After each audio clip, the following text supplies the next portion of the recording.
نحمدہ ونصلی علی رسولہ الکریم اما بعد۔ حضرت ابو ہریرہ رضی اللہ تعالی عنہ کہتے ہیں کہ رسول اللہ صلی اللہ علیہ وآلہ وسلم نے فرمایا، خاک آلودہ ہو ناک اس شخص کی، خاک آلودہ ہو ناک اس شخص کی، یعنی آپ علیہ الصلوۃ والسلام نے 3 مرتبہ گویا یہ بددعا دہرائی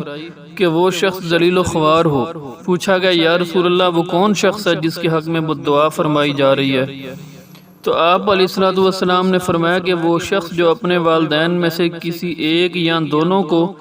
بڑھاپے کی حالت میں پائے اور پھر وہ جنت میں داخل نہ ہو، یعنی جس شخص کے ماں باپ یا دونوں میں سے کوئی ایک بڑھاپے کی حالت میں ہوں اور وہ شخص ان کی خدمت کر کے ان کو راضی نہ کرے تو وہ انتہائی بدقسمت ہے، کیونکہ خصوصیت سے بڑھاپے کی حالت میں ماں باپ کی خدمت کرنا بڑے اجر کی بات ہے اور جنت میں داخل ہونے کا سبب ہے۔ تو یہ حدیث شریف بہت اہم ہے اور ہمارے لیے آج کل جیسے حالات ہیں ان کے اندر ہمارے لیے بہت اہمیت رکھتی ہے۔ اس سے ہمیں سبق سیکھنا چاہیے کہ نبی پاک علیہ الصلوۃ والسلام نے تو کس قدر سخت الفاظ میں جو ہے یہ والدین کی خدمت کرنے کی عمل کی طرف توجہ دلائی ہے کہ باقاعدہ اس شخص کے حق میں بددعا فرمائی کہ جو شخص بڑھاپے کی حالت میں ماں باپ میں سے دونوں یا کوئی ایک کو پائے اور پھر بھی جنت میں داخل نہ ہو، ان کی خدمت کر کے ان کو راضی نہ کرے، تو باقاعدہ اس شخص کے لیے نبی پاک نے بددعا فرمائی ہے۔ تو بہت ڈرنے کی بات ہے اللہ تعالیٰ سے۔ نبیوں کی جو بددعا ہوتی ہے، جس طریقے سے انبیاء کی دعائیں قبول ہوتی ہیں اسی طریقے سے ان کی بددعائیں بھی قبول ہوتی ہیں، تو بہت ڈرنا چاہیے کہیں ہمارے اوپر اللہ کا عذاب نہ آ جائے اگر ہم ماں باپ کی خدمت نہیں کرتے، تو ڈرنا چاہیے۔ تو بہرحال ماں باپ ایسی ہستیاں ہیں کہ آپ جانتے ہیں ان کے حقوق بہت زیادہ ہوتے ہیں، بچپن سے لے کر بچے کے بڑے ہونے تک اور اس کی شادی ہونے تک کس قدر جو ہے مصیبتیں، مشقتیں، تکلیفیں، پریشانیاں جو ہے وہ بچوں کی تربیت میں وہ ماں باپ اٹھاتے ہیں۔ تو پھر جب ایسا ہے تو پھر ان کا حق پہنچتا ہے کہ جب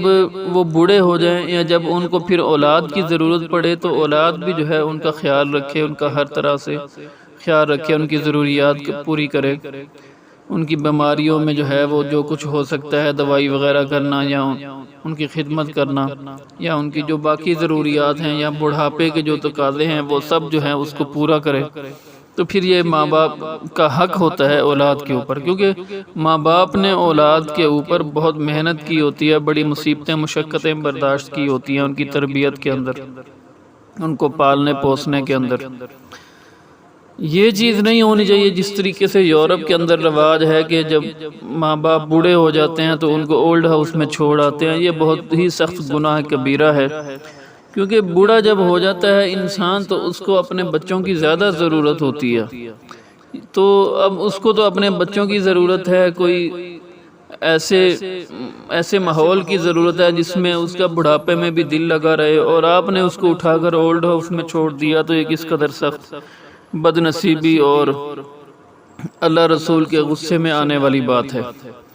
تو اس لیے اس سے بچنا چاہیے۔ یہ اولڈ ہاؤس کا جو رواج ہے یہ سخت گناہ ہے، بہت بڑا گناہ ہے، اس سے بچنا چاہیے، اور ماں باپ جب تک زندہ رہیں ان کی خدمت خود کرنی چاہیے اور ان کی تمام ضروریات کو پورا کرنا چاہیے۔ اور قرآن پاک میں تو اس حد تک آتا ہے کہ وَلَا تَقُلْ لَهُمَا اُفٍّ، کہ ماں باپ سے اگر آپ کو کوئی ایسی بات سننے کو ملتی ہے جس سے آپ کا دل ناپسند کرتا ہے تو آپ اس کے جواب میں اف تک بھی نہ کہیں، کیونکہ یہ ہوتا ہے کہ ماں باپ خاص طور پر جب بوڑھے ہو جاتے ہیں ان کی کچھ باتیں ایسی ہوتی ہیں جو پھر نوجوان اولاد کو بری لگتی ہیں، کچھ ان کی عمر کے تقاضے ہوتے ہیں، ایسی حرکتیں آتے ہیں ان کے اندر آ جاتی ہیں،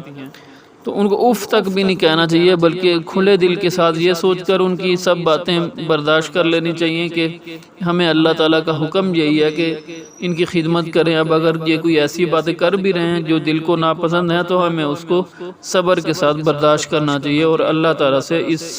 عمل کے بدلے میں ہمیں جنت لینی چاہیے۔ وآخر دعوانا الحمدللہ رب العالمین۔